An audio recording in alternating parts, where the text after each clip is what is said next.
Piou Piou. Piou Piou est jeune et ne sait pas voler. Il a beau battre des ailes comme ses semblables, il a beau lever le bec d'un air assuré, il a beau regarder au loin l'horizon, il ne sait pas voler. Il faut dire que Piou Piou sort du nid. Encore protégé par maman, encore dirigé par papa, Piou Piou cherche à s'émanciper. Pour le moment, il est jeune et voué à l'échec. Mesdames et messieurs, étudiantes et étudiants, je suis honoré de pouvoir défendre mes couleurs ce soir devant vous, une position qui est la mienne, qui est la vôtre et qui a été celle d'autres personnes avant nous. En ce sens, je n'ai aucune honte à affirmer que la jeunesse est vouée à échouer.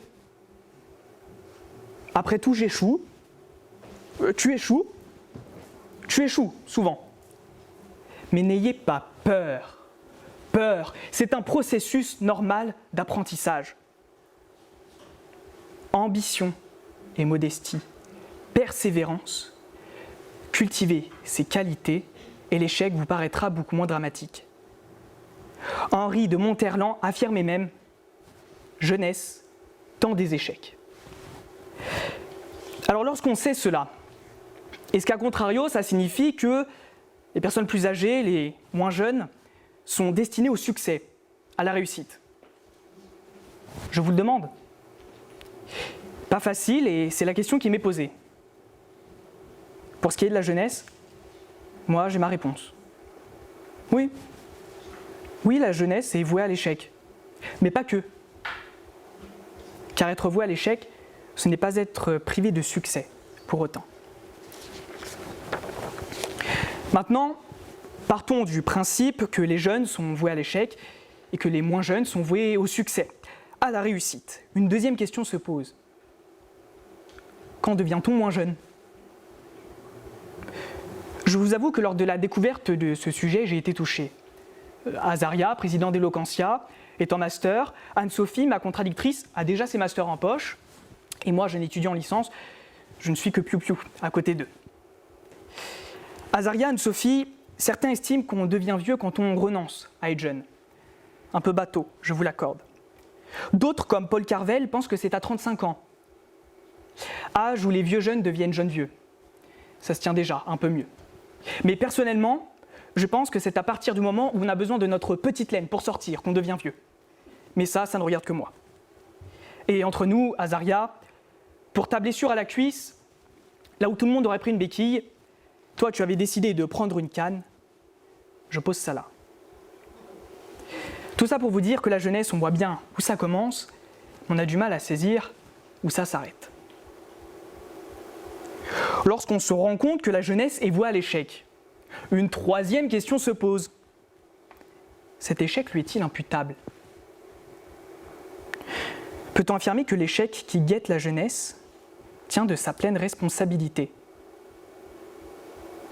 Je vous demande, en cette époque de dérèglement climatique, pour ne prendre que cet exemple, en cette époque où, pour Trump, c'est l'occasion de bronzer en dehors d'une cabine à UV, on se rend compte de toute la complexité et la portée de cette question. Plus sérieusement, peut-être que d'ici la fin de ce siècle, ou d'ici 2200, on retiendra que la jeunesse n'a pas su faire face au dérèglement climatique. Et peut-être que l'océan qui aura englouti le port de La Rochelle sera le signe de cet échec.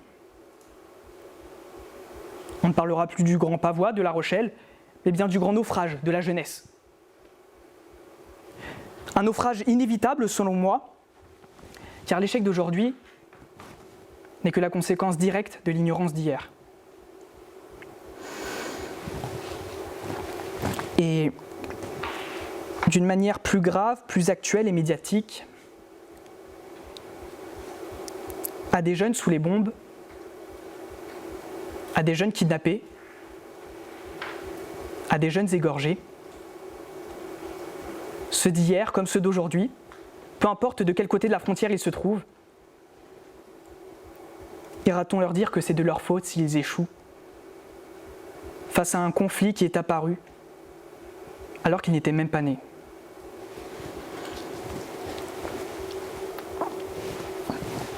lorsqu'on se rend compte que la jeunesse est vouée à l'échec, une quatrième et dernière question se pose. L'échec qui attend la jeunesse n'est-il pas souhaité ? Aux générations plus anciennes, une partie en tout cas, pas d'amalgame, je vous le demande. Cela vous conforte-t-il de vous voir réussir, de nous voir échouer ? Manque d'humilité ou volonté de rabaisser ?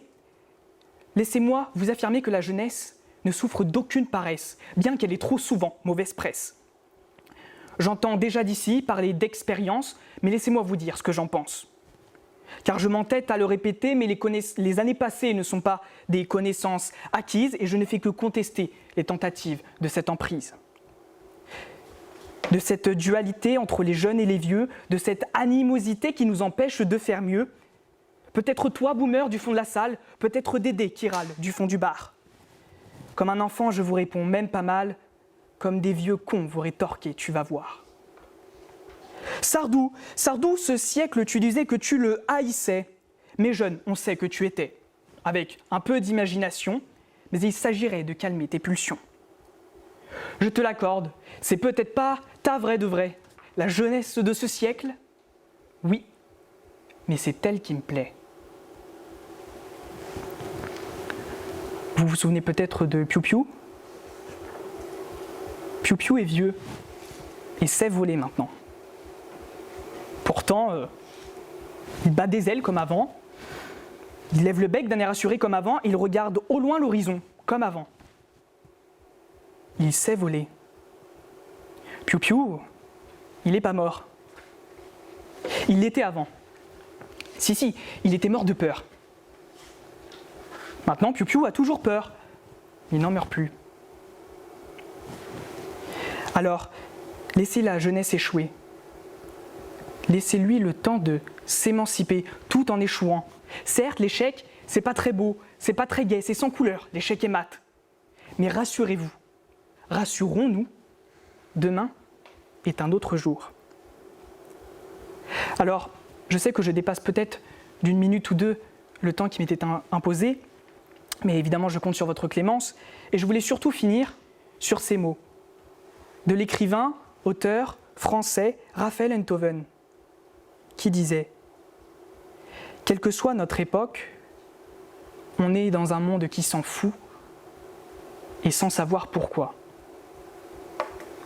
Et au fond, n'est-ce pas l'aveu d'un échec universel et atemporel ?» Merci.